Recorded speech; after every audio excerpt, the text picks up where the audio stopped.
When you say BBC adaptation of A Christmas Carol, I want it to be this one.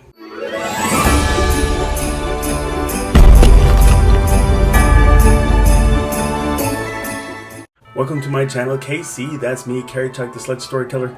Now, the 2019 adaptation produced between the BBC and FX. Not for me, if it's for you, that's your prerogative.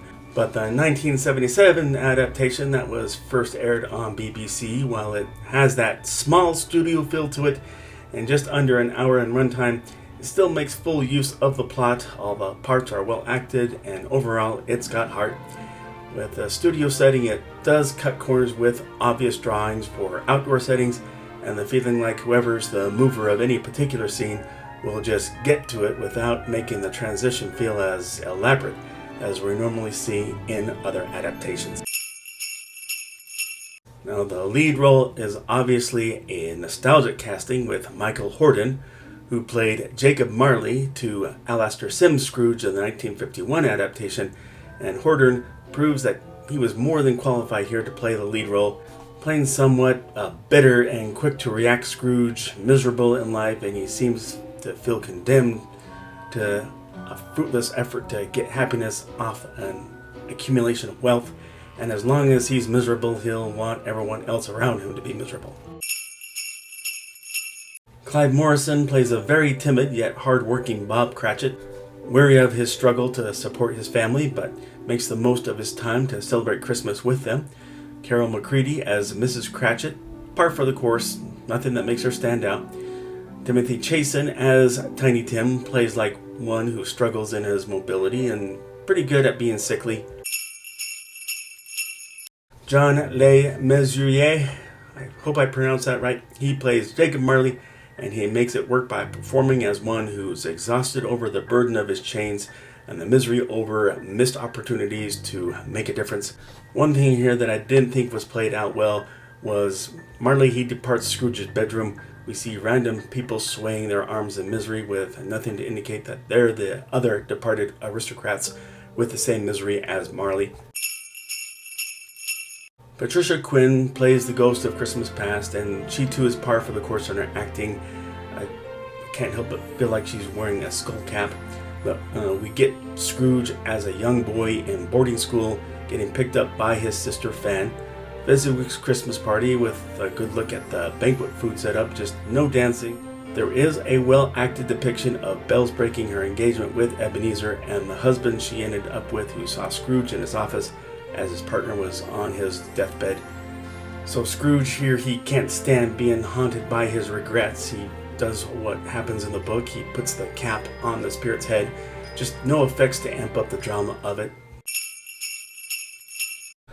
Bernard Lee plays the ghost of Christmas Present. After their initial meeting, they go straight to the Cratchits' Christmas dinner. Paul Copley plays Scrooge's nephew Fred, and he does well enough in the dialogue where he regrets his uncles not being there and not having any Christmas enthusiasm. But they don't mess with making ignorance and want hide under the spirit's robe, but sitting under some wooden structures. It's played out fairly well here. They do make the spirit age during this segment, following that aspect of the novella. They also use the basic shrinking effect common in movies of that time. It looks cheap now, but it worked well back then, and it's passable now. The Ghost of Christmas Yet to Come has to be the most challenging one to depict, and here they make good use of smoke, fog, and largely conceals the robed actor Michael Mulcaster. I do like the scene of Scrooge's colleagues discussing the news of his death. It just might have the most natural flow to it that I've ever seen in any adaptation, with it springing from a newspaper article. No old Joe scene per se, but the feel of that scene is there, where Mrs. Dilber and the Undertaker meet in Scrooge's empty bedroom discussing the prospect of wealth from the dead man's wares. It also includes the often omitted scene of a family whose mortgage was under Scrooge, who celebrate over his death knowing how it will help them get ahead on their payments. The scene of the Cratchits mourning the loss of Tiny Tim is played out just fine and well paced. The final future scene keeps the spirit silhouetted. This is the one scene that feels rushed to me, but the imagery works beautifully.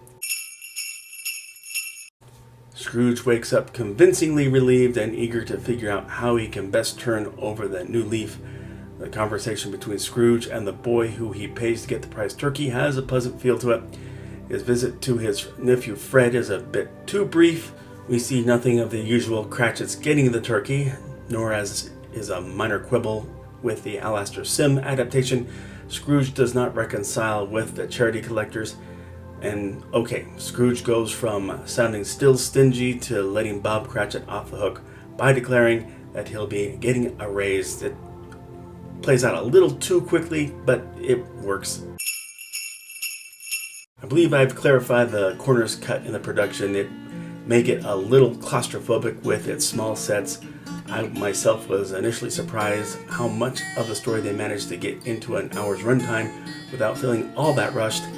Michael Hordern is more than adequate as Scrooge, and everyone else plays up to snuff. I couldn't possibly settle on this to be the only Christmas Carol adaptation I watch for this season, but it has its own unique touches that I do try to make time for it during the Christmas season. But that's my take on BBC's 1977 A Christmas Carol. Agree, disagree, or something too hot to leave out that I left out?